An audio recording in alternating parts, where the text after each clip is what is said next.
Did you know? Little Big Planet began as a game called Craft World. Little Big Planet's developer, Media Molecule, was founded by ex-Lionhead Studios employees, and Craft World was their first project together. Craft World was similar to Little Big Planet in that it was a side-scrolling platformer with physics-based puzzles, though its art style was very different from the game it would become. The title's controls were partly inspired by a game the team made back at Lionhead called Ragdoll Kung Fu.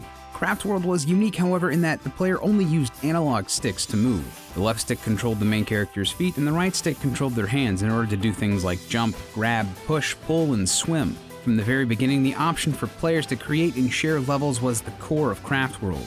When the time came to pitch Craft World to a publisher, however, Media Molecule downplayed the creation aspect, as they were unsure if it was a good fit for a console game. Contrary to these concerns, the idea was very well received, and Sony agreed to fund the game's development for 6 months. Sony eventually asked to publish and further fund the game in exchange for PlayStation exclusivity and the ownership of the franchise. The game's protagonist was originally a simplistic character named Mr. Yellowhead, but as full development began, Craft World underwent drastic changes. The character went through several redesigns, leading to a group of characters called Craftlings, who would eventually become Little Big Planet's Sack People. Despite being replaced, Mr. Yellowhead would live on in the form of an unlockable costume in Little Big Planet. Some pieces of concept art reveal other early costume ideas, including ones based on the Prince from Katamari and even Mario. The game was also planned to have 3-dimensional gameplay rather than simply traveling from left to right. However, this less restrictive design actually made development more difficult. The game didn't come together until the team focused their efforts on layer-based side-scrolling gameplay seen in the finished product.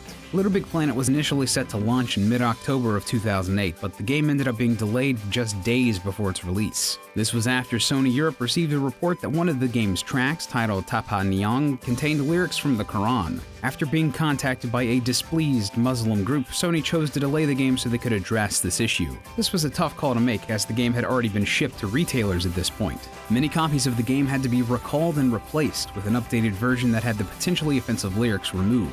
The track was kept in the game, but it was replaced with an instrumental version of the song. Sony also released an online patch for players that managed to get an early copy of the game. Any serious backlash was avoided, but some criticized Sony for complying. Zuhdi Jasser, the president of the American Islamic Forum for Democracy, told Edge magazine that Sony's willingness to bend on the issue went against freedom of speech. As a series focused on customization with a vast array of features, the Little Big Planet games inherently come with a large amount of unused content.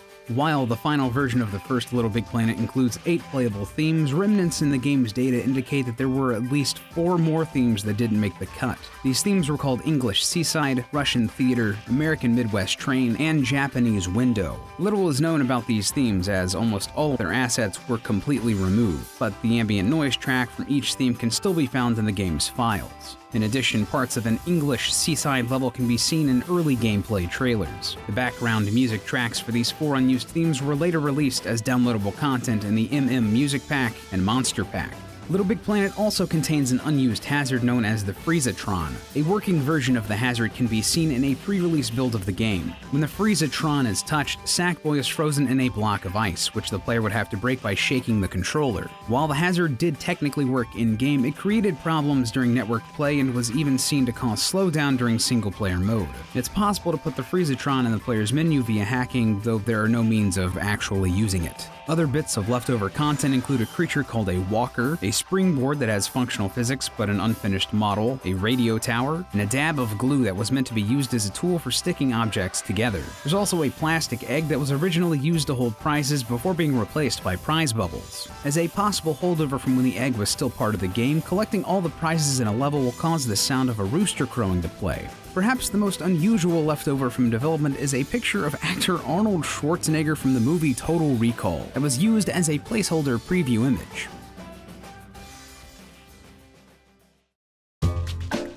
Several unused costumes can be found in the game's data. One of these is a costume based on the famous motorcycle stunt performer Evel Knievel, which can be seen in early screenshots of the game. Other unused costumes include a Bumblebee, which was intended to be part of the Design a Sackboy DLC pack, and a movie director costume including a black beret and clapperboard that was likely meant to be part of a video making contest. The game also contains pieces for costumes based on the Big Daddy from BioShock, Ratchet and Clank, and Sephiroth from Final Fantasy VII. While these costumes were not used in Little Big Planet, they would be made available in the game's sequel with some slight redesigns. The Game of the Year edition of Little Big Planet also contains information relating to a Parappa the Rapper costume, though there are no actual assets for it in any version of the game. There are a number of assets and data strings from early versions of Little Big Planet 2 that are also present in the first game, which could mean that this content was planned to be part of an expansion for the original Little Big Planet. Additionally, Little Big Planet 2 contains voice clips from an early version of the story mode. The clips have different voice actors than the final version, possibly for placeholder purposes, and reveal that the story's villain was originally not going to be the Negativitron, but instead Avalon.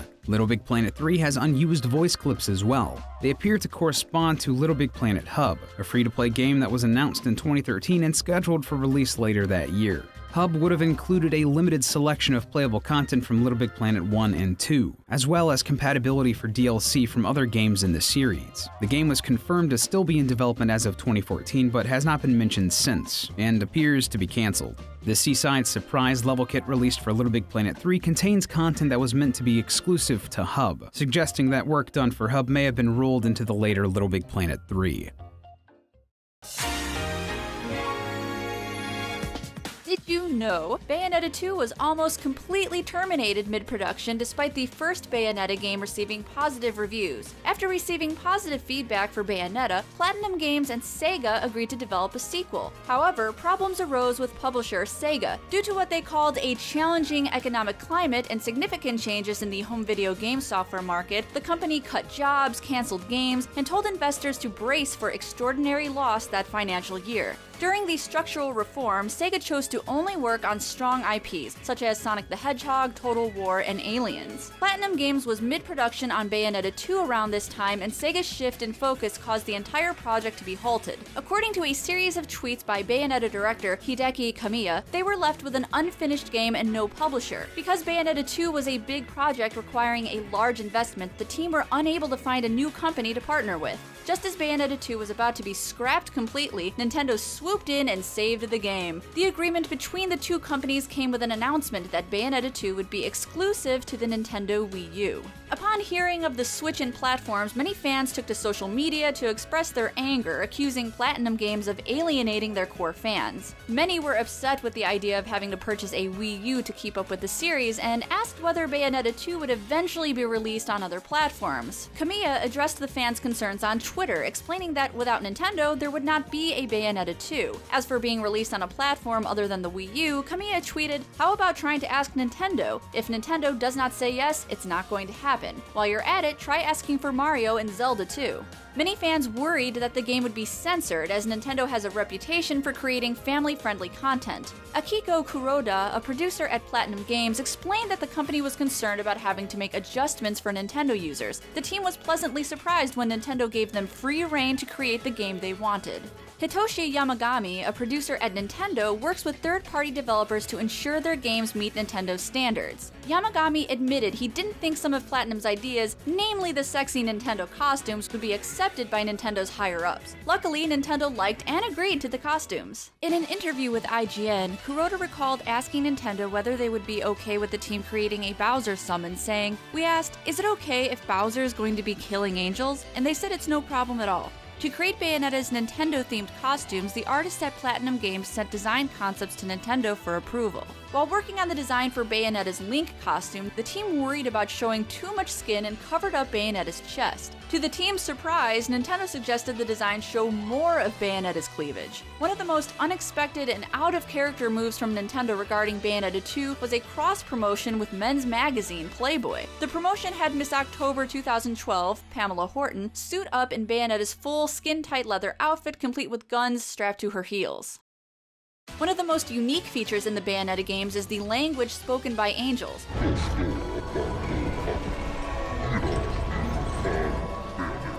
While While the words the angels speak may sound like gibberish, they're actually a language called Enochian. Enochian is supposedly a real-world angelic language recorded by mathematicians John Dee and Edward Kelly in the late 16th century. Dee, an advisor to Queen Elizabeth I, embraced both science and magic, while Kelly, a self-proclaimed spirit medium, worked with Dee as his crystal gazer and liaison to the angels. The language was originally referred to as angelical, but became associated with Enoch, the great-grandfather of the biblical figure Noah. Dee and Kelly believed Enoch was the last human to know his angelic language, hence the name Enochian. Creative producer Jean-Pierre Kellums was tasked by Hideki Kamiya to create Bayonetta's incantations during her summon attacks. Kellums' research led him to the Enochian language, which ended up being used during all of Bayonetta's infernal demon summons and torture attacks. The development team also incorporated European folklore into Bayonetta's character design. In the games, Bayonetta has the ability to use her hair in attacks. This ability is derived from an old European belief that witches use their hair to cast magic spells. According to the Encyclopedia of Demons and Demonology by Rosemary Guiley, women with long, beautiful hair, especially young virgins, would often be lured by incubi into sexual relations. Inquisitor's handbooks dating back to the late 1400s described a witch's copulation with the incubi as consensual, stating, "Modern witches willingly embrace the most foul and miserable servitude." The idea that witches were sexual became a crucial design element in Bayonetta's appearance. According to commentary by Kamiya, one of Bayonetta's first designs was rejected after testing because her hair, falling from the nape of her neck, would completely obscure her body during gameplay. This character design would eventually be reused for Bayonetta's serious mode, where she lets down her hair in order to unleash more powerful attacks. Many former employees of Capcom's defunct Clover Studios now work at Platinum Games. Because of this, callbacks to games made by Clover can be found throughout Bayonetta. In the opening graveyard scene of the first Bayonetta, a gravestone with the name Team Little Angels can be found. This is a reference to the internal Capcom development team that worked on Devil May Cry, known as Team Little Devils. Another tombstone reads, "Joe, Red Hot, Home Run Hitter." This is a reference to the game series Beautiful Joe, which was formerly produced by Clover Studios. There were also several Resident Evil references located throughout the first Bayonetta. While inside Rodin's shop, he will say, "Hey, check this out, what are you buying?" Heard that in a game once. This is a reference to the merchant from Resident Evil 4. What are you buying? In Chapter 5, the character Luca tells Bayonetta that if he dies, it will sadden the hearts of a number of young ladies, naming Claire, Trish, Sylvia, and Ami. Claire refers to Claire Redfield from the Resident Evil series, Trish is an enemy turned ally from the Devil May Cry series, Sylvia is Beautiful Joe's girlfriend, and Ami is a nickname for the Great Mother Okami Amaterasu from Okami. There are other references to Okami in Bayonetta as well. In one interaction, Bayonetta draws a pattern on Luca's face that resembles the symbols on Amaterasu's face. Additionally, Bayonetta's Panther Within technique emulates Amaterasu's flower trail. Instead of sprouting bright, colorful flowers, however, Bayonetta's trail sprouts black flowers with skulls. In one scene, Bayonetta and Enzo are attending the funeral of Eggman the Destroyer. This is a nod to the publisher Sega's most infamous villain, Dr. Ivo Robotnik, more commonly known as Eggman from the Sonic the Hedgehog series. The Xbox 360 and PS3 versions of the first Bayonetta were released at the same time. Sadly, they offered players two very different experiences. The decision to create a PS3 version of Bayonetta came as an afterthought. According to Platinum Games CEO Tetsuya Minami, the studio passed the task of creating the PS3 port to the in-house team at Sega, their publisher. Sega chose to reveal the PS3 version at a special event in Tokyo called Feel Bayonetta. Unfortunately, the final port had washed-out colors, lower resolution textures, lengthy load times, an erratic frame rate, and control issues. In a later interview, producer Atsushi Inaba explained, "The biggest failure for Platinum so far, the one that really sticks out in my mind, is that port. At the time, we really didn't know how to develop on the PS3 all that well, and whether we could have done it is irrelevant. We made the decision that we couldn't. But looking back on the result, and especially what ended up being released to users, I regard that as our biggest failure."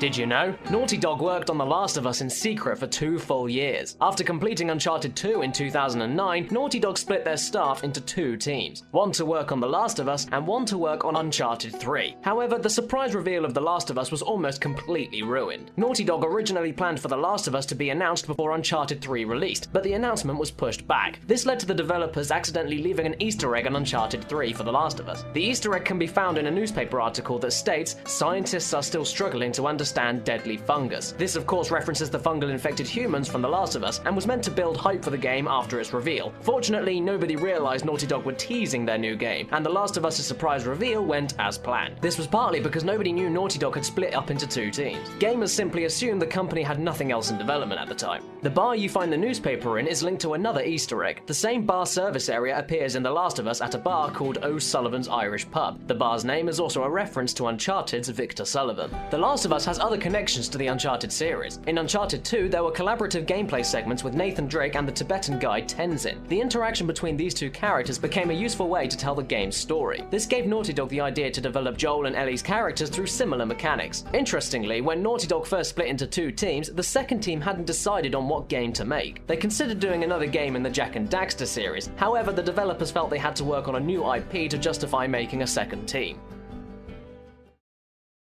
The infected in The Last of Us are based on a cordyceps fungi. Cordyceps fungi can grow from an insect's head while infecting their brain, taking control of the insect's motor functions. VentureBeat.com asked The Last of Us creative director Neil Druckmann about the game's premise. Dean Takahashi of VentureBeat compared elements of The Last of Us to an episode of the BBC sci-fi show Primeval. In the episode, fungus from the future infects people and converts them into humanoid fungi. Druckmann responded, stating, "No, the BBC show we were ripping off was Planet Earth, where they talked about the cordyceps fungus and how it affects insects." The game's director, Bruce Straley, added that the two men would watch the videos that literally used the term zombie ants. They used this as a jumping off point to make their concept art of fungi-infected humans. Straley went on to say, "There's something beautiful and intriguing about the pictures of the fungus and how colourful and delicate it was. We wanted that contrast between the elegance and the delicacy versus the pure anguish, pain and disgust of being controlled by a parasite." Other inspirations for the game included films such as True Grit, 28 Days Later, and the comic and TV series of The Walking Dead. Druckmann believed storytelling as a whole had become lazy in the games industry and endeavored to create a rich narrative in The Last of Us. As well as movies, literature, and other video games, Druckmann and Straley took inspiration from real-life events. One notable inspiration for the game was the Spanish influenza. The 1918 Spanish flu pandemic displayed the vulnerability of the human species. It also showed what paranoid lengths we'd go to in order to stop a pandemic spreading. During the spread of the flu in New York City, for example, citizens could be fined up to $500 or even imprisoned for coughing and sneezing in public. Across the United States, public settings like cinemas, libraries, and even schools and churches were closed down in attempts to stop the spread. Druckmann also considered the lengths he'd go to protect his family, drawing inspiration from his newly found fatherhood. "All of a sudden, I realized just how far I'd go to save my kid. Things I've never ever thought about before. It's become a huge inspiration."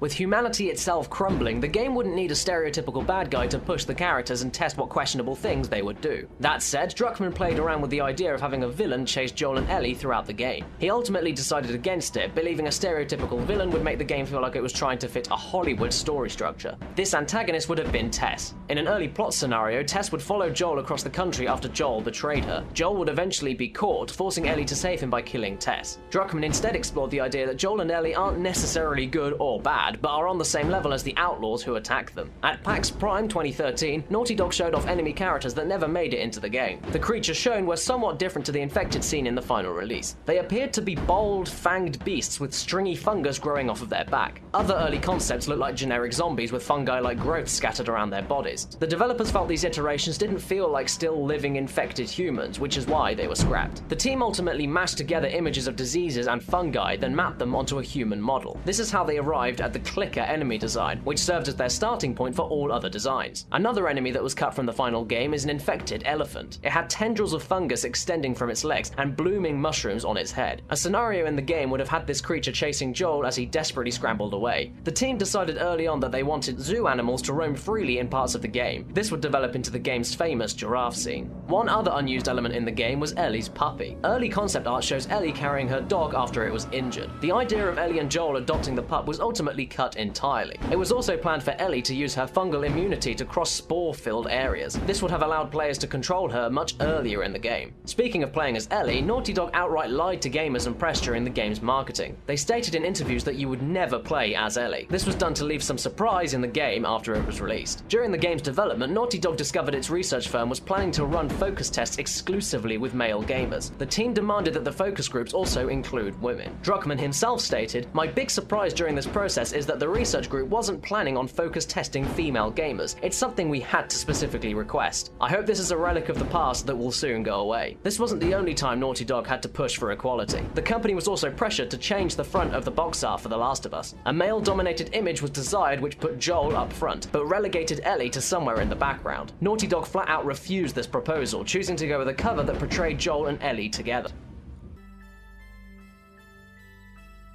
Did you know? Metal Gear Solid 5: The Phantom Pain deliberately references a medical phenomena that's been relevant to the Metal Gear franchise for years. Phantom pain sensations are where individuals perceive physical feeling from a part of the body which is, for whatever reason, not part of the body anymore. In many cases, these experiences derive from the loss of a limb or organ. The sensations are rooted physically in the spinal cord and parts of the brain relating to the nervous system, rather than being psychological. In Metal Gear Solid 5, Big Boss's left arm has been replaced with a prosthetic hook, fitting the plot into the name perfectly. When asked about the name, series creator Hideo Kojima said, "I want to kind of depict how you come back from war, and even if you make it back, you won't be able to make it back unscratched. Even if you come back, there's some pain with you. I try to depict this in my games. One way to do this is by my characters losing limbs. That's something I did want to put in the games." Kojima is famously an avid film buff and draws inspiration from movies and TV for various aspects of Metal Gear Solid 5. The iDroid device carried by Snake throughout the game has a computerized voice. Fans immediately speculated that the voice was a reference to HAL 9000 from 2001: A Space Odyssey, but it was actually inspired by the female computer voice in John Carpenter's 1974 comedy movie Dark Star. Ship's computer to all personnel. The map has been updated. When working on Metal Gear games, Kojima deals with problems similar to those of director Alfred Hitchcock. Hitchcock needed the audience to become attached to the characters in his more thrilling movies. To achieve this, he would feature ordinary people as main characters, making them relatable. Metal Gear characters continue to develop deeper and deeper lore as the franchise goes on, making them harder for new players to relate to. This is why the Phantom Pain begins with Big Boss waking from a 9-year coma. Everything from the past can be revealed to both Big Boss and the player without it seeming overbearing. With Metal Gear Solid 5 Ground Zeroes, Kojima made all cutscenes seamless long shots. The camera just moves around without any cuts, portraying a large continuous world. This wasn't just to impress the player, it's also another Hitchcock reference. When making the film Rope, Hitchcock tried to use as few cuts as possible between scenes. Cameras of the time could only film for up to 10 minutes, so cuts between the film were masked by zooming in and out of objects. The film ended up just having 5 visible hard cuts across its 80-minute runtime. When discussing some of the controversial themes in Metal Gear Solid 5, Kojima said, "If we don't cross that line, if we don't make attempts to express what we really want to express, games will only be games. I didn't want to stay away from these things that could be considered sensitive." He likened this situation to scenarios from the hit TV series Breaking Bad. In Breaking Bad, I also see that these guys are trying to go to the limit, trying to take it as far as they can to try and get their message across. For us as well, in games, we have to go to the limit. We want to stay within this limit of how far, pushing the boundaries of conveying our message. Another smaller reference was shown off in the Metal Gear Solid 5 E3 2013 trailer. A Seiko G757 5000 wristwatch is used as an overlay to demonstrate the passing of time. This device is almost identical to the watch used by Roger Moore in the James Bond movie Octopussy, the Seiko G7F7 5020 Sports 100. Speaking of movies, Kiefer Sutherland was recommended to Kojima for the role of Snake by Avi Arad, the man currently producing the Metal Gear Solid movie. Kojima also pays homage to several novels. At the 2013 Game Developers Conference, Kojima showed off a demo for the Phantom Pain that began with the words, "Okay Ahab, time to go." A bandaged man, who apparently watched over Snake while he was in a coma, says, "You can call me Ishmael." There's also a large whale emerging from an explosion in one of the game's trailers, and Big Boss now has a hook hand. This totals to 4 notable allusions from the classic revenge novel Moby Dick. The book follows a man named Captain Ahab, who has a wooden leg and is hunting the whale that dismembered him. The first line of the novel is, "You can call me Ishmael." As it happens, the Phantom Pain appears to be themed around obsessive revenge, one of Moby Dick's most prominent themes. One of the inspirations for the Metal Gear franchise as a whole is the classic George Orwell novel 1984. The Phantom Pain is preceded by Metal Gear Solid Peace Walker in the timeline, and Peace Walker ends in 1974. In the Phantom Pain, Big Boss wakes from a 9-year coma which likely began right after Peace Walker. This places the year of the Phantom Pain right before, or more likely during, 1984. To really layer the reference on, Big Boss joins a squad called Diamond Dogs. David Bowie's musical adaptation of George Orwell's 1984 is also called Diamond Dogs, as is the album it's on, and Kojima is known known to be a David Bowie fan. In fact, Kojima wanted to open the game to David Bowie's Diamond Dogs playing, but the rest of his team were against the idea. Originally, Metal Gear Solid 5 was planned to contain both the Phantom Pain and Ground Zeroes in one single volume, but Kojima was determined to provide something playable for early adopters of the Xbox One and PlayStation 4. Ground Zeroes was also going to be released much earlier on the PlayStation 3 or PlayStation Portable, seeing as it was a follow-up to PSP's Peace Walker. This version of the game, however, was cancelled due to development issues. In an interview with Kotaku, Kojima said, "Honestly, I really wanted to release Ground Zeroes right after Peace Walker, whether on PSP or PS3. But then we had development issues, some delays with Metal Gear Rising as well, and then we learnt about next generation coming, so it ended up being the way it is now." One of the biggest moments in Ground Zeroes is encountering Paz and Chico in captivity. In an early draft of the game's story, Paz would be found dead. Her corpse would be left lying next to Chico, implying that Chico would have been stuck watching her body decompose over time. In the side-op Intel Operative Rescue, Snake is tasked with helping an agent to get to a helicopter. During the cutscene at the end of the mission, the agent is revealed to be Kojima himself. Depending on how the player finishes the mission, Kojima will either say, "Snake, what took you so long?" referencing Miller from the E3 2013 Red Band trailer. What took you so long? Or he'll say, "Snake, that was perfect," if the player gets an S rank. From then on, Kojima will be in the helicopter as is shown on the main menu. If you wait a while at the mission select screen, Kojima will spin the mission list.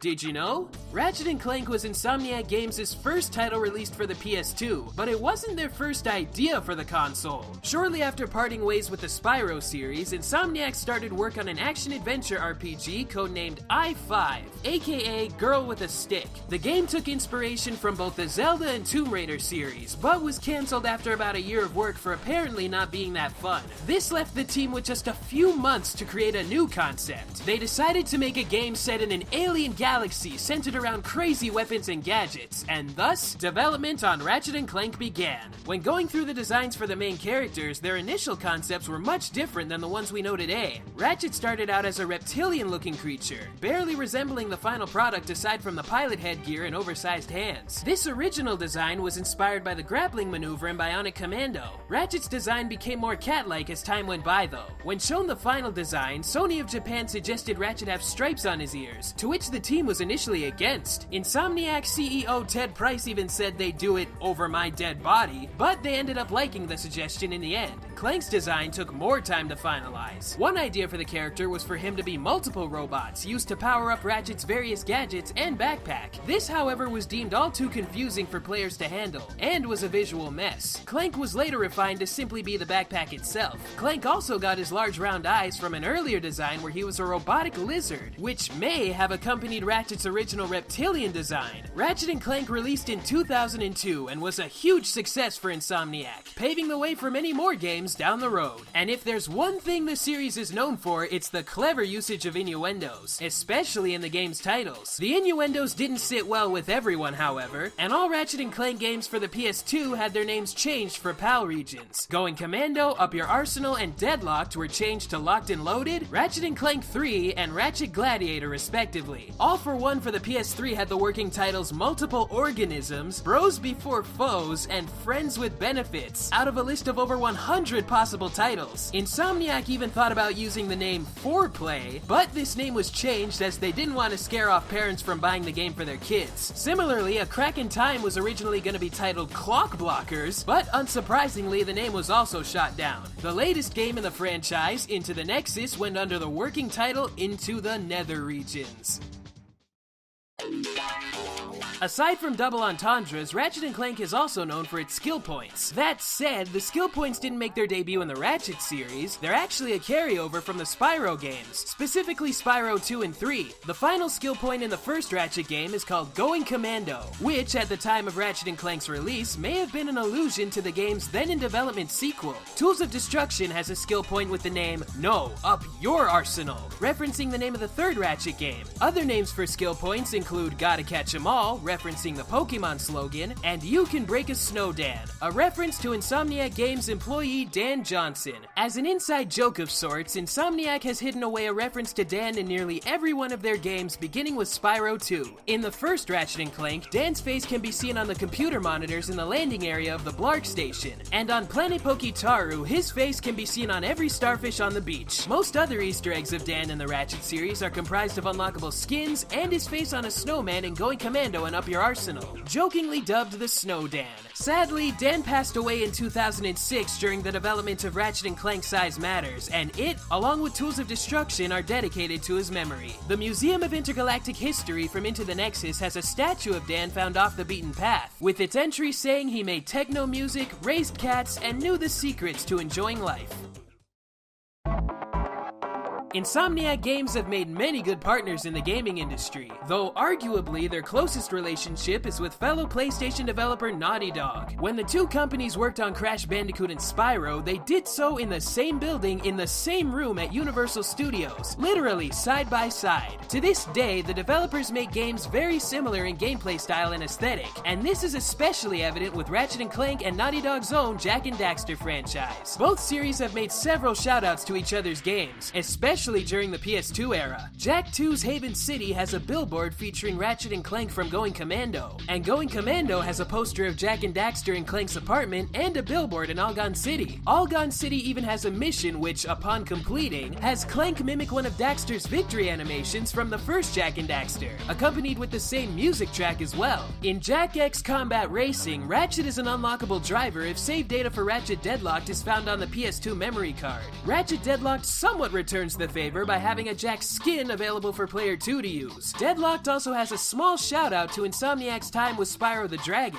The story of Deadlocked has Ratchet and Clank kidnapped and forced to partake in a series of death matches along with other kidnapped contestants throughout the galaxy. On the game's Rankometer leaderboard, the name Agent Zero can be seen, which is likely referencing the character of the same name from Spyro 2. By the end of Deadlocked, his status on the Rankometer is listed as active, implying that he managed to survive.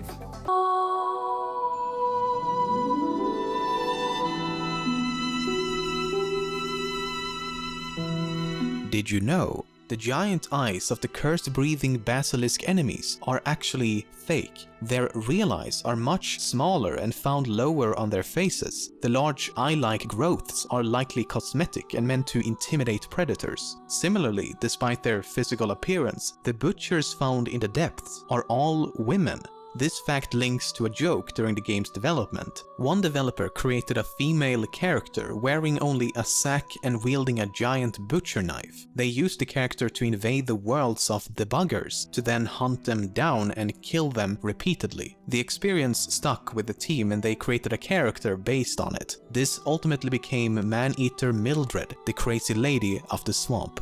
Several areas in the Dark Souls universe are based on real-world locations. The city of Anorlando is based on the exterior of the Duomo di Milano in Milan, Italy. The architecture of the new Londo ruins is based on Mont Saint Michael in Normandy, France, and the demon ruins are based on the ancient stone temples split by tree roots of Angkor Wat in Cambodia. Dark Souls director Hidetaka Miyazaki spoke about these allusions in the game's art book, saying it's much easier for the planners, designers and 3D artists to start with a basis in reality than to start from scratch. Real things contain such a mixture of influences and ideas and such an abundance of information. I wanted to try using this technique in Dark Souls. But these aren't the only elements in the game with real-world inspirations. The Dark Souls merchant Donald of Xena is known for being eccentric, but his bizarre armor isn't quite fantasy. Donald's Helm of the Wise is actually based on a tournament helmet owned by King Henry VIII of England. There are also references to real-world people in the game. There's an exceptionally long katana in Dark Souls called the Washing Pole, which can be purchased from Shiva of the East. The East in Shiva's title refers to Japan, and the katana itself is a reference to the legendary samurai Sasaki Kojiro. Kojiro was famous for fighting with an exceptionally long katana known as Monohoshi Zao, or laundry drying pole. Most new players struggle with the bosses of Anor Londo, Dragon Slayer Ornstein and Executioner Smo, but not many people realize that Dragon Slayer Ornstein gets his name from the 20th century pianist and composer Leo Ornstein. The helmet of the Dragon Slayer is shaped like a lion, reminiscent of the composer's first name, and when Ornstein is defeated by the player, he drops the Leo ring. Miyazaki likes to hide references to other From Software titles in his games, and Dark Souls is no exception. Seath the Scaleless gets his name from Seath the White Dragon from the PlayStation game King's Field. The Moonlight Greatsword is a reference to the Moonlight Sword from the same game. King's Field itself heavily influenced the Souls series, and some even refer to the Souls games as spiritual successors to the King's Field series. And Trusty Patches is a reference to Patch the Good Luck, the cowardly Lynx pilot from Armored Core for Answer. Even the Praise the Sun gesture was originally found in Demon's Souls. It can only be seen when a miracle is cast while the Ring of Sincere Prayer is equipped. When Miyazaki showed the game to the rest of the company, he presented a Praise the Sun pose. One of the company's higher-ups, however, told him it wasn't cool enough. Miyazaki said he would get rid of it, but instead hid it in the game. When Dark Souls entered development, he was determined to use it openly. He even acted out the pose himself so that artists could take reference photos. Dark Souls went through several major changes during development, and some unused elements can still be found in the game's data. Andre the Blacksmith was conceptualized as a descendant of the king who would push aside a statue in Firelink Shrine to open a hidden path. Of course, in the final game, Andre is a simple blacksmith, and there is no hidden path. But by hacking the game, it is still possible to play the cutscene of the statue being moved. The main hub of the Dark Souls world, Firelink Shrine, was originally a water temple filled with ponds and waterfalls, but as the concept of fire became more important to the game's lore, the water was slowly phased out. In fact, the main bonfire of the game is located where a small pond used to be.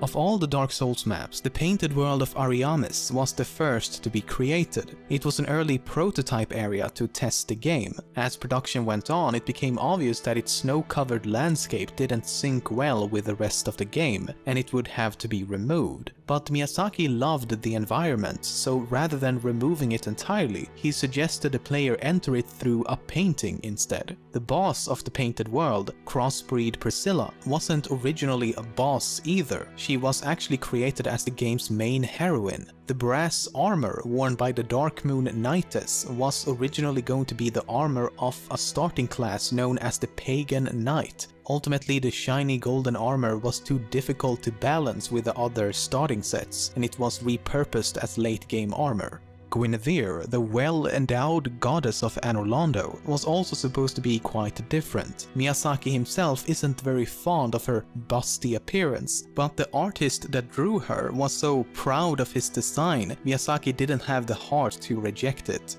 Fans of the Souls games have notably influenced the series, as well as From Software itself. The fact that Dark Souls is available on PC is due to the popularity of a fan petition asking its creators to port the game. Miyazaki had never developed any games on PC and was entirely unfamiliar with it, but he felt it should be done to please the fans. Unfortunately, due to the team's inexperience, Dark Souls on PC was an infamously bad port. To fix it, a Nexus mod user named Durante created a mod called DS-Fix. This mod unlocked the game's resolution, frame rate and other graphics options to be tweaked by the player. DS-Fix has since been downloaded over 700,000 times and has even been publicly acknowledged by the game's publisher, Namco Bandai. Impressively, the first version of the mod released in under 30 minutes of Dark Souls being published on PC. Beyond that, some fans were given the opportunity to create content for the game itself. Namco Bandai held a contest in 2011 where fans were able to submit designs for potential in-game shields. 10 shields were chosen as winners, all of whom received copies of the game signed by Miyazaki. Only 4 of the 10 shields made it into the final game, however.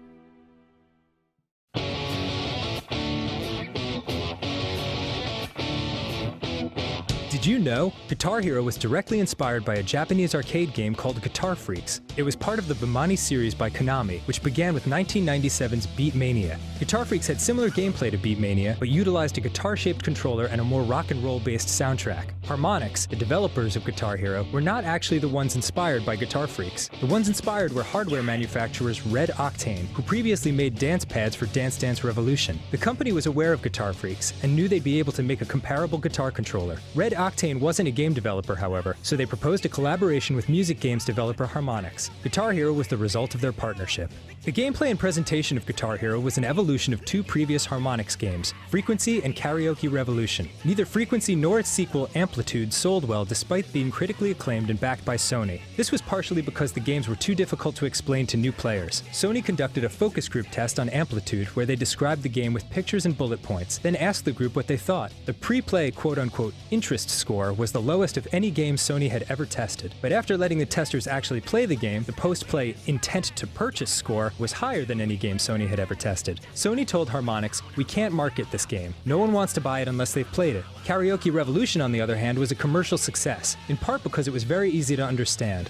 In an interview from the book, Inside Game Design, Guitar Hero lead designer Rob Kay stated, "One of the things we learned from Frequency and Amplitude was that people don't necessarily relate to really abstract visuals. They don't always understand how they apply to them.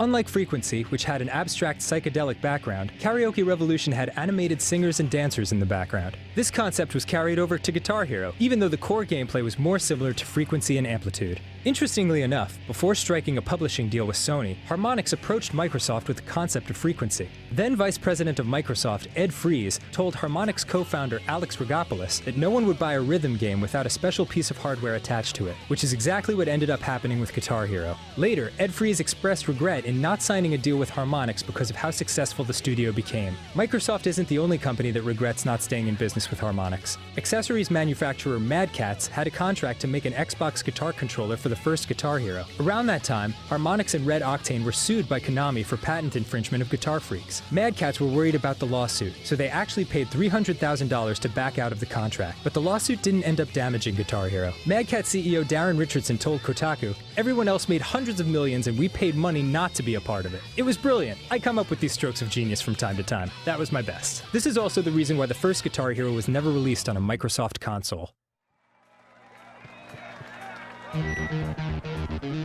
The Guitar Hero version of Jordan by Buckethead was the first studio recording of the song ever. Buckethead had only played the song at live events prior to Guitar Hero. In fact, the track didn't even have a name before it was recorded. After sending the song to Harmonix, Buckethead thought it was the best thing he'd ever recorded in his entire life. It was named Jordan as an homage to sports icon Michael Jordan, as Buckethead is a huge fan of basketball. Most tracks in Guitar Hero 1 and 2 are cover songs created by in-house musicians, but many fans prefer the original studio recordings. In an interview with Guitar World, Harmonix guitarist Mark Henderson responded to the critics by pointing out that the use of covers was a stylistic choice, as the single-player storyline is about a cover band.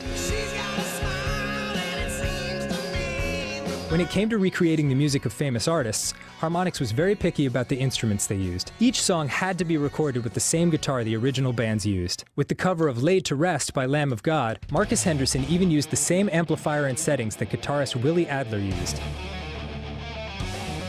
He was able to find the exact settings by pausing a section of Lamb of God's Philadelphia DVD, where Adler was shown using his setup. Harmonix wasn't just insistent on using the same instruments, even smaller details of songs were recreated. With the cover of Iron Man by Black Sabbath, Harmonix found out that Ozzy Osbourne used a metal fan to create the robotic effect in the intro. Harmonix went and found the same fan model on Craigslist to recreate the vocal effect. The story of a band rising to fame by playing cover songs has been noted as a flimsy narrative. This criticism actually spawned the basis for an interesting unused storyline in Guitar Hero 3. Harmonix employees Stephen Kimura and Joe Kowalski pitched the idea to set the third game in a post-apocalyptic world, where rock and roll was banned. In this dystopian future where making music is illegal, the only songs that remain are the ones passed down orally. The player would be part of a group of outcast rebels fighting a tyrannical government with the power of rock and roll. This version never made it past the planning stages, because Harmonix was pulled off the project after after they were purchased by Viacom. Development of Guitar Hero 3 was handed off to Neversoft, and Harmonix went on to create the Rock Band series. Guitar Hero 3 was the best-selling game in the series and actually broke the record for fastest game in history to reach $1 billion in sales. As well as being profitable for the games industry, Guitar Hero also positively impacted the music industry. Digital sales of Dragon Force's Through the Fire and Flames went from 2,000 a week to over 35,000 after Guitar Hero 3. And the band Aerosmith made more money on Guitar Hero Aerosmith than any single album the group ever released. The retailer Guitar Center cited the success of Guitar Hero as one reason for a 27% increase in sales from 2007 to 2008, meaning games actually inspired gamers to become musicians. But this massive boom in popularity was followed by a crushing bust. The rapid success of music games spawned a series of spin-offs and copycats that saturated the market. Alex Rogopoulos stated, "Even without intense competition, you're manufacturing a very expensive product with very thin margins, so getting the volume right is key. Ship too light, and you produce an inadequate inventory for the demand, and you have a lot of unhappy customers. You ship too many, and you lose a lot of money. And you need to make decisions like that 6 months in advance when you commit to manufacturing volumes." In addition to the challenges of inventory management, Harmonix ran into problems when competing companies would bid for the same music. This drove up the cost of music licenses, making it even more difficult to turn a profit. Retail space also became hotly contested and more expensive as the boxes for plastic instruments were relatively large. By 2009, both Rock Band and Guitar Hero suffered a 55% and 30% loss in sales respectively compared to the previous year. By 2010, Harmonix was sold off and Activision canceled the Guitar Hero game mid-development. 5 years later, Activision announced a reboot of the franchise starting with Guitar Hero Live. The reboot lacks drums and microphone support and features a brand new guitar controller with 6 buttons. Harmonix will also relaunch Rock Band in the same year with support for the previously purchased controllers and DLC. Harmonix is also gearing up for a reboot of the Guitar Hero predecessor, Amplitude, after a successful Kickstarter campaign.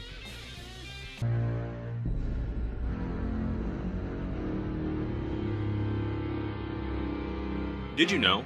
Batman Arkham Asylum was originally going to feature rhythm action combat. According to senior gameplay designer Paul Denning, Batman would fight him in time with music. As the camera would cut, a new guy would come in and you'd have to punch him on the beat to connect, or you'd end up getting hit. If you had 2 guys running at you, you'd have to branch off into another piece of music that would seamlessly blend into a combo attack. Although these ideas were scrapped, the final combat system retains some focus on rhythm and well-timed attacks. Rocksteady also considered including driving segments with the Batmobile and Batwing. The driving segments were dropped, as the unique gameplay the team needed to create would have required a lot of resources and detracted from the game's overall quality. Eidos Interactive president Ian Livingstone also claimed that a single staff member spent 2 years working on nothing but Batman's cape. This incorporated 700 animations and sound clips alone. During the game's development, another insane enemy was planned to appear alongside the Arkham lunatics. The straitjacket henchman was going to move in a similar way to other crazed inmates, but would wield a blunt weapon. He was scrapped early on, but still made it into the game as a severed head in a jar in the medical facility. Early promotional images for Arkham Asylum also show more blood than there was in the final game. One image even had the Riddler's cell covered in bloody footprints and writing. The blood was changed to green paint in the final game. Another screenshot showed a large bloodstain on the floor of the patient pacification chamber. In the finished game, this stain is colored black. These changes were most likely made to ensure a lower age rating. There was also originally a French inscription in the Riddler's cell that read, "I loved, I suffered, now I hate." As the developers were working with the original Batman license, they didn't specifically reference elements from the movies when designing characters. Batman's design was based on the art of Jim Lee, while the Joker's look was taken from his appearance in The Killing Joke. Early concepts for the Joker depicted him with a heavily scarred and torn mouth. This was thought to be too similar to Heath Ledger's Joker, however, so the developers opted for a different design. The team considered having Mr. Freeze and the Mad Hatter appear as enemies in Arkham Asylum. According to writer Paul Dini, the Mad Hatter would have been found at the center of a garden maze hosting a tea party. However, the scenario didn't really fit the tone of the game, so it was left out. Although the developers wanted Mr. Freeze to appear, they ultimately decided against including him. They believed he had no motivation to fight Batman or the Joker. One of the biggest influences on the game is the graphic novel Arkham Asylum, A Serious House on Serious Earth. Paul Dini did stress that the game isn't a direct adaptation and has a very different tone. The game and comic do contain several similarities, however. Late in the comic, Batman encounters a delusional doctor who found the journal of Amadeus Arkham and believes he's destined to continue his work. In the game, Warden Sharp also suffers delusions after discovering the writings of Amadeus Arkham. If the player collects all of the Spirit of Arkham recordings, they reveal that the founder's wife and daughter were murdered by Martin Mad Dog Hawkins, a story that also appears in the comic.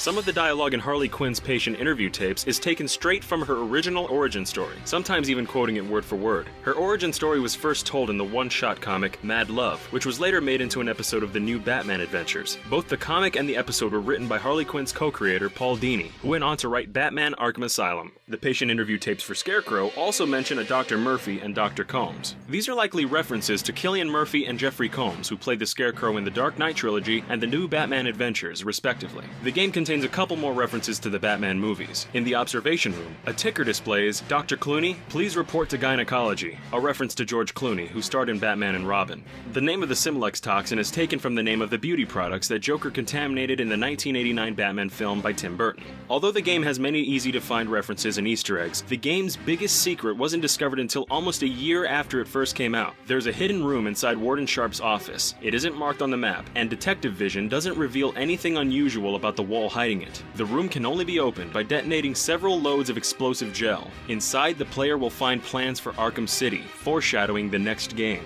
This Easter egg was so well hidden, the game's developers had to leak it themselves. GameStop ran a contest for fans to have their likeness featured in the game. The winner's character can be found in the penitentiary control room, pacing in his cell. The winner's name, Luke Oliver, can also be spotted on the Joker's guest list. Also, when Batman first visits the penitentiary and hears all the inmates screaming, it was actually a recording of the game's entire development team. The photos randomly scattered around the floor are simply pictures of the developers. In the medical facility, the player will hear messages advertising the asylum's website, ArkhamCare.com. This website actually existed for a while as part of the game's viral marketing. Following cues posted on the Gotham City Municipal site, fans could unlock content such as video feeds, emails, and audio files from the asylum using the employee login. If the game detects that the player is using a pirated copy, it will trigger various restraints programmed by the developers. One persistent hindrance was that Batman wouldn't be able to glide. As one of the early stages involves gliding across a room filled with poisonous gas, pirates would be unable to progress past that point, as Batman would always fall into the gas and die. These anti-piracy measures became well known after a player asked the Eidos forum what was wrong with this game 10 days before it was officially released. The administrator replied, "The problem you have encountered is a hook in the copy protection to catch out people who try and download cracked versions of the game for free. It's not a bug in the game's code, it's a bug in your moral code."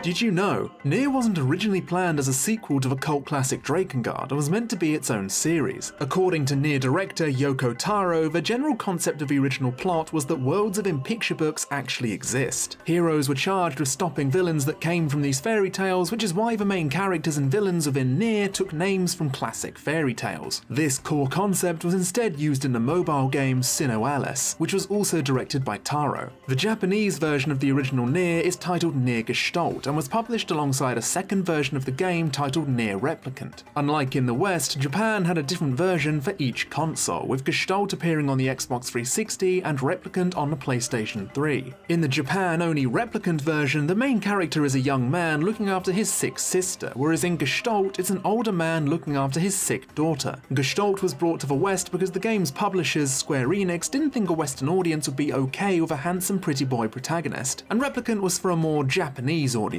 Apparently it was a last-minute decision to keep Replicant at all. The American branch of Square Enix was perfectly happy with just Gestalt and wondered if making Replicant would be a waste of time. Both the producer and director stuck to their guns, however, and decided to release both Replicant and Gestalt at the same time. Replicant and Gestalt for Japan, and Gestalt exclusively for the West. Within the Nier universe, there exists a disease called the Black Scrawl that is slowly spreading through the population of Earth. The reason this disease is called a scrawl is because black text will slowly start to engulf the victim's body. The symbols this black text uses is from the Celestial alphabet, featured in Nier and Drakengard. What's even more interesting is that some celestial letters on the Black Scrawl can be made out. A, C, G, and T can all be seen. These seem to stand for adenine, cytosine, guanine, and thymine, which are all found within DNA. This is meant to symbolize how their internal DNA structure is failing them. The worlds of Drakengard and Nier are clearly connected, and this connection can also be be found in a less obvious place, such as the two twins, Devila and Popola. These two songstresses play a vital part in the story, however their names originated from Drakengard in the form of a weapon named Devila Popola, or at least that's what it was called in the Japanese version. It would later be renamed to Skald Song in the Western release. The idea of sexuality and gender is very important to many of the characters found within Nier. For example, it's easy to miss the fact that Emil, a character who would later turn into the mascot for the series, is homosexual. This is because the game doesn't outright say it and was only later confirmed in an interview. Taro's mindset behind making Emil gay wasn't for credit or for praise, it was because that was just who Emil was. The same can be said for Kaine, but this has less to do with her sexuality and more so with her anatomy. The game drops very subtle hints throughout that Kaine has been ostracized for having a strange body. When Taro and his co-writer Sawako Notori were pressed in an interview for the book Grimoire Nier, it was confirmed that Kaine is a hermaphrodite. Taro stated, "To me, Kaine being a hermaphrodite wasn't really a point of importance, since people like that do exist in reality, we just don't know about them. I was actually surprised that it garnered so much attention after the game was released." At a game developers conference panel in 2014, Taro also mentioned that the game's events were largely inspired by the World Trade Center disaster. When questioned about his writing process for creating transgressive stories with taboo subjects, Taro also said, "The world is filled with lies and desires in the first place, but I feel like it has a tendency to hide and forbid taboos. We write about the love between a man and a woman and family, but we can't write about sex. There are stories about beauty and growth, but not about aging and perishing. I think that those are lies, and I'm not good at writing lies. I just want to be honest to myself."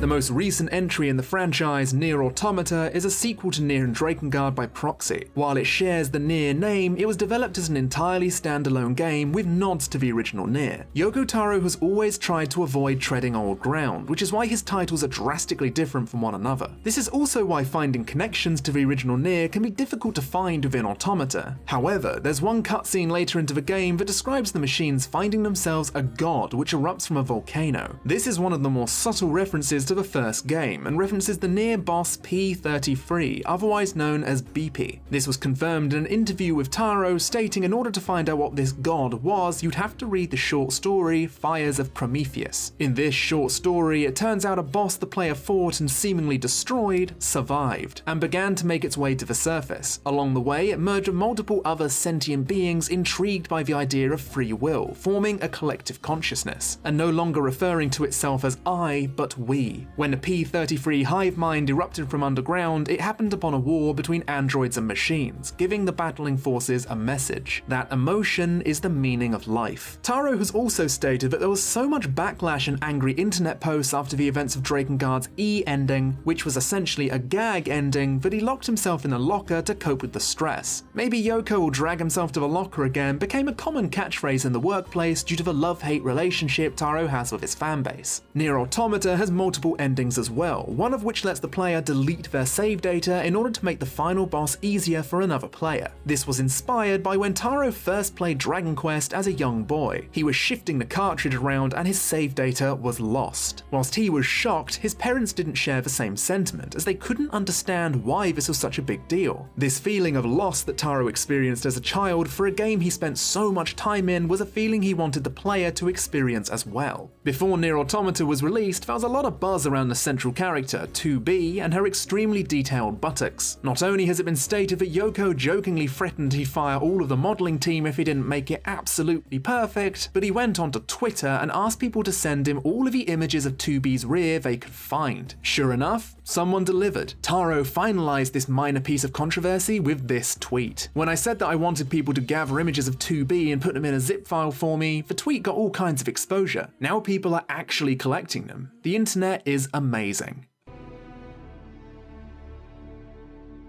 Did you know? The languages of Dragon Age were specifically crafted by experts. During the development of Dragon Age Origins, BioWare hired a linguist who referred to himself as Beestrigger to create the Elven and Dwarven languages. Though the use of these languages was limited in Dragon Age Origins, there's been an expansion in the creation of languages ever since. According to Dragon Age writer Patrick Weeks, another writer on the franchise named Mary Kirby helps him create Elvish and Cunlot phrases. Mary is an expert on the people of the Cune, while David Gator is the Elven expert. Although the languages have a broad lexicon, the game's writers keep a lot of the language a mystery to fans, presumably to leave hidden meaning in some Elvish conversations. Fans have created semi-complete dictionaries in order to figure out what each character has said. Despite the efforts of these dedicated fans, BioWare writers changed the languages with grammatical corrections through downloadable content. When Dragon Age Origins was first revealed at E3 2004, it was simply called Dragon Age and was described as a dark, heroic fantasy.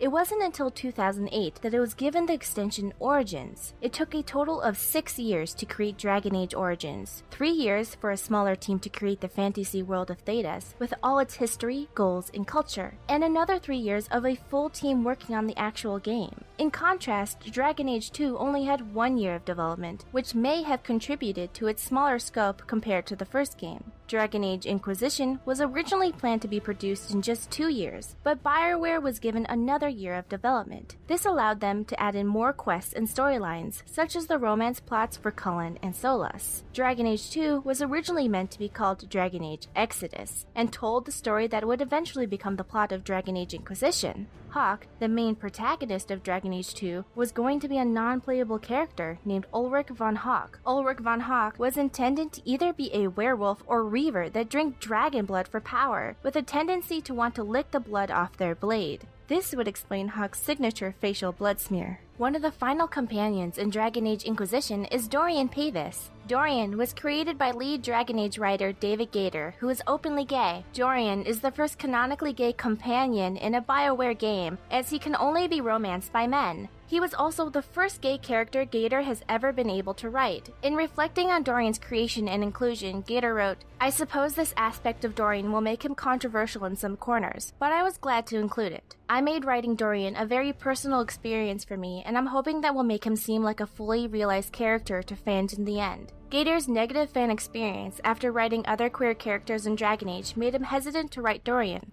However, he explained on his blog why he felt the need to write Dorian anyway. "I have to remind myself the truth. There are people out there for whom the presence of any gay content will automatically render it the gay game. I remind myself that it's not that much to include, and really it's very little in comparison to the entire rest of the game. And thus, considering what it means to those fans who receive that validation almost nowhere else, it's not too much to demand a bit of tolerance and compassion from the portion of the audience for whom this content is not even intended." Because of Dorian's sexuality, Dragon Age Inquisition was banned in India due to India's obscenity laws. BioWare distributed 12,212 internal achievements to members of the development team for Dragon Age Origins through its creation. The absolute hardest achievement to get was called the Bruce. It was only awarded once. In order to be awarded the Bruce, you needed to play more hours of Dragon Age Origins than QA analyst Bruce Vinay that month. To put that into perspective, Bruce Vinay played the game a total of 1,957.55 hours in 5,352 separate games. Ray Music, the president of BioWare, even tried his hand and got 134 developer achievements across 385 hours of gameplay before release. Playtesting such a game was no small feat, as BioWare insisted on the Dragon Age universe being diverse and complex. There are over 1,600 faces, 1,600 inventory items, 3,200 creatures and non-playable appearances, 5,500 animations, 2,000 models, and over 5,000 cutscenes in the Dragon Age video games thus far. And all that content doesn't come cheap. The Qunari are all supposed to have horns, even though the Qunari in Dragon Age Origins did not. Origins suffered budget constraints that made it so they had to render Qunari without horns. To account for this, the writers retconned that the Qunari companion, Sten, was born without horns, something that only happens to Qunari with special destinies of greatness. Qunari that are banished usually cut their horns off as well, explaining why any other Qunari seen in Origins had no horns. In the games, Dwarven culture takes influence from the Aztecs and Mayans in terms of architecture, so angular geometry was favored when creating the Dwarven cities and ruins. Dwarves were also planned to have German accents, but this was scrapped in favor of them all having different North American accents. Alistair, one of the central characters in Dragon Age Origins, went through several changes during development. He was originally supposed to be a grizzled old man, but that idea was scrapped. This was because he needed to join the party early and listen to a much younger and newer recruit. Alistair's character took heavy influences from Buffy the Vampire Slayer's Xander and Firefly's Malcolm Reynolds. Nathan Fillion, the man who played Malcolm, was originally desired to be Alistair's voice actor, but it was decided that an English voice actor would be better. One of Alistair's unique swords, Oathkeeper, appears to be a reference to George R.R. Martin's series of books A Song of Ice and Fire. It has the same name as the sword Jaime Lannister gave Brienne of Tarth in A Storm of Swords. Dragon Age's universe is actually influenced by George R.R. Martin's books in general. In an interview, developer Mike Laidlaw said, "We thought, how can we turn a lot of those on their heads? How can we do it with a modern sensibility?" And that's where I think George R.R. Martin's A Song of Ice and Fire is a great example. And increasingly, you see a lot of these modern, dark fantasies that come out where they're a little unrelenting and a little more willing to kill off characters. So we made the same decisions. Keep in mind these decisions were made long before the introduction of the hugely popular TV show Game of Thrones, so Dragon Age was taking a large step forward in the brutally kill anyone you care about department. Referential Easter eggs are plentiful in the Dragon Age universe. In Dragon Age Inquisition, you can find a garden that references the popular game Plants vs. Zombies, which is also published by EA. The garden is filled with sunflowers and corpses, and a book that can be found next to it called Plants vs. Corpses. You can also find several Krogan heads mounted on the walls through Dragon Age Inquisition. Some believe this infers that Dragon Age takes place within the Mass Effect universe. Interestingly enough, there's a planet in Mass Effect named Klindagon that looks an awful lot like the moon of Thedas, the planet which hosts the Dragon Age universe. It has also been scarred by some sort of rift made by a weapon with unimaginable power, and rifts are a central feature in Dragon Age's story. There's also a stone statue of a Darkspawn ogre in Donovan Hawk's vault during Kasumi's loyalty mission in Mass Effect 2. The Mass Effect and Dragon Age universes share some overlap in voice acting. Jennifer Hale voiced Female Shepard, as well as Lieutenant Krem in Dragon Age Inquisition. Freddie Prinze Jr. voiced James Vega in Mass Effect 3 and Iron Bull in Dragon Age Inquisition. Ali Hills also voiced both Mass Effect's Liara T'Soni and Dragon Age's Scout Harding. And if you ever wanted to know what something from the Dragon Age universe tasted like, Patrick Week says it all tasted like cinnamon. Whenever someone asks me what something tastes like, inappropriately, about a video game, the answer will always include cinnamon in some capacity. Hello, and welcome to Region Locked.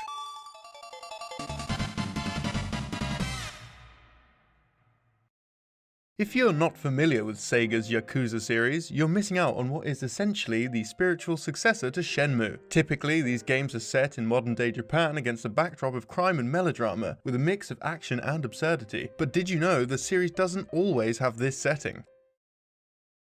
Released February 22nd, 2014, Ryu ga Gotoku Ishin was the standout title for the PlayStation 4. Developed by Ryu ga Gotoku Studio, Ishin was planned to be a crossover game that would bridge between the console generations. Ishin was released to critical acclaim on both PlayStation 3 and PlayStation 4, and it received an almost perfect Famitsu magazine score of 38 out of 40. The title was even featured in Japanese PS4 launch trailers. Set in the late 1860s, at the end of Japan's Bakumatsu period, the game follows a fictionalized version of Sakamoto Ryoma, one of Japan's most prolific figures. Ryoma was one of the central people in restoring the emperor to power and uniting Japan under a single ruling system, while also guiding Japan into the modern age. Hunted by the men of the shogunate known as the Shinsengumi, he was assassinated at only 31 years old.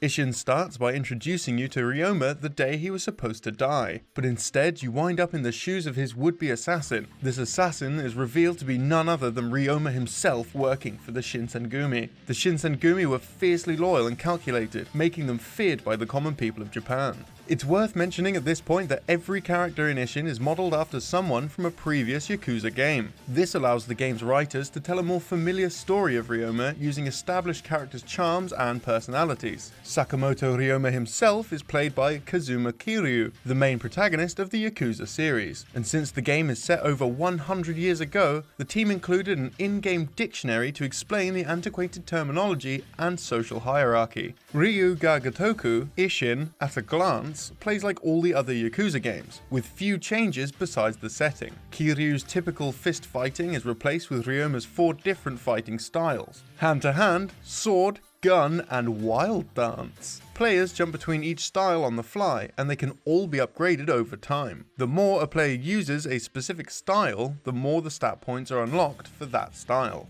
The main story is broken into chapters following Ryoma's secret double life. He sets out to find who framed him for murder, attempts to clear his name by infiltrating the Shinsengumi, and works from the inside to bring his father's killer to justice. The more he finds out, the deeper the rabbit hole seems to go. There are sub-stories that often put Ryoma in comical situations and lead to either a chase battle or fight. Rewards are given for overcoming these confrontations, such as a new animal in your farm, a new soldier card, or just money. Most sub-stories impact a friendship mechanic, where you can return to an NPC multiple times to raise a friendship meter. By completing requests for them, you'll earn materials for use in equipment crafting. The game mode Another Life gives players the chance to live out their life as a simple farmer through a stripped-down farming simulator, and the battle arena allows you to fight your way through a 100-man match. You can take on hordes of enemies or take on a series of challenges to earn rare items and cash. One of the little-known features about this part of the game is the online integration. This integration allows players to duke it out on Twitch, cheered on by the live chat, which gives stat boosts to help in battle. Period-specific minigames were added in as well, including chicken races, fan dancing, visiting a brothel, and even working in ramen shops. The biggest new feature is the battle dungeons. These are optional mission-based levels designed for players to grind and unlock materials to craft better equipment. The gameplay is a little different from the main game, as you'll need to collect soldier cards you can assign to Ryoma. These give him passive abilities to boost his attack,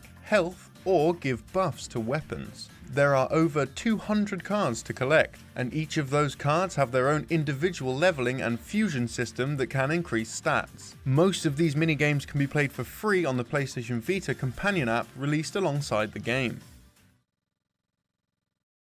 So why wasn't this highly regarded game brought over to bolster the West's PlayStation 4 launch lineup? A lot of it has more to do with the sales numbers of past Yakuza titles and fan expectation. Yakuza Dead Souls released 2 years earlier in America to abysmal sales. Western senior producer Yaz Noguchi left the company, and the English release of the previous title, Yakuza 5, was abandoned by the publisher. It's always been a strong belief by its creators that the Yakuza games would not be understood by a Western audience. The history of Sakamoto Ryoma is something that most Japanese people know about. He's a national hero, and the Shinsengumi are often depicted through various forms of media, including video games, books, anime, and even dramas. Outside of Japan, however, this part of history is largely untold. Sega's CCO and the creator of the series, Toshihiro Nagoshi, mentioned in his behind-the-scenes book, Destiny of a Dragon, that this series only exists because of its focus on a Japanese audience. He offered to resign if the first game didn't sell well in the local market, as long as he was allowed to double down on the Japanese setting. From his perspective, the games were simply never meant to make it to the West. Sega's Ryu ga Gotoku series has also had a strained relationship with Western fans. The first 2 games were PS2 exclusives that came out as the PS3 was releasing, content was cut from the English version of Yakuza 3, souring fans, and Yakuza Dead Souls faced an exceedingly poor reception.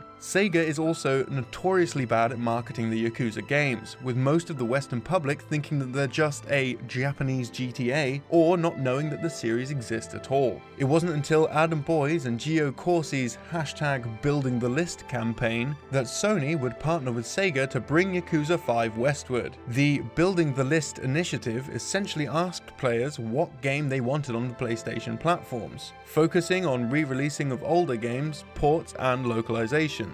One of the most requested franchises seems to have been Yakuza, leading to Sony's involvement and the game's eventual distribution outside of Japan. Considering the low sales of the franchise, it's hard to imagine that Sega would risk localizing anything besides the core, numbered Yakuza titles. Those holding out hope for an Ishin release in the West are likely to be disappointed, much like the samurai-themed spin-off Kenzan and the PSP exclusive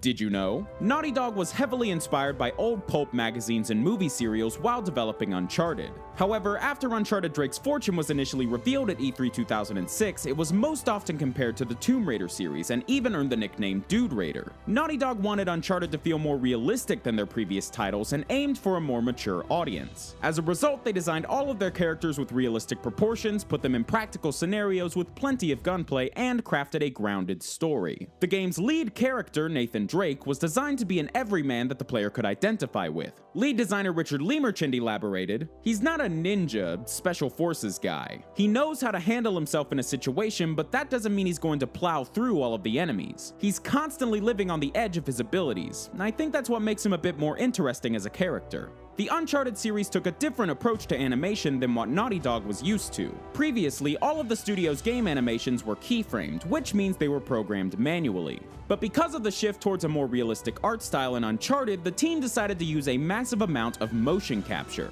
Most of the animators on the team came from a keyframing background and were initially reluctant to use the technology. Cinematics animation lead Josh Chur explained how the team warmed up to the idea. What we came to realize is that doing realistic human animation via keyframing is a very difficult and time-consuming process, and something that simply wasn't feasible given our schedules and budgets. For example, during the production of Uncharted 2, the cinematics animators were expected to do 15 seconds of finished animation per week, including facial animation. A very doable goal when working on the stylized characters of the Jack series, but when you're dealing with realistic humans, if you don't get the animation right, it's going to take the player completely out of the experience. Regardless, all facial animations for the series were keyframed. Sony built Naughty Dog a 15 by 12 foot motion capture stage. The set contains roughly 80 to 90 Vicon cameras, which piece together all of the data for Naughty Dog's animators. Unlike other titles where different actors are hired for voice work and motion capture, Naughty Dog opted to use the same actors for both. Audio was recorded during the filming of the motion capture for Uncharted Drake's Fortune, but the studio space hadn't been soundproofed, rendering it unusable in the game. Yes, that's what I said. It blew up. It sunk. No, that's why we have insurance, right? See those scorch marks? Uh-huh. Has somebody packed this place with enough gunpowder to blow it wide open?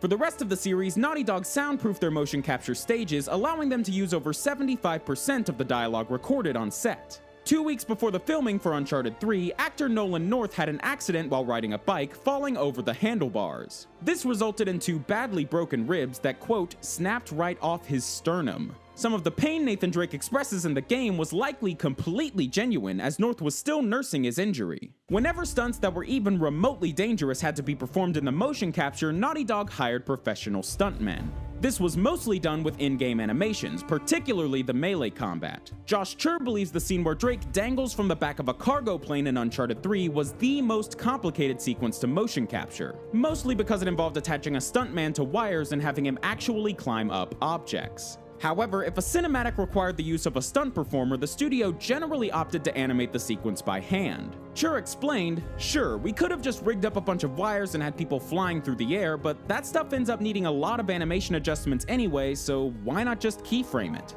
All in-game cinematics were rendered in-engine to maintain a visual consistency throughout the entirety of the games. Lighting effects, raindrops, skin shaders, and special effects ran on the same code that powers the rest of the game. Finally, for the cruise ship and dry dock chapters in Uncharted 3, there was no preset ocean bobbing animation loop. Instead, these levels ran on a completely simulated ocean, and all movement of the waves and cruise ship were generated in real time.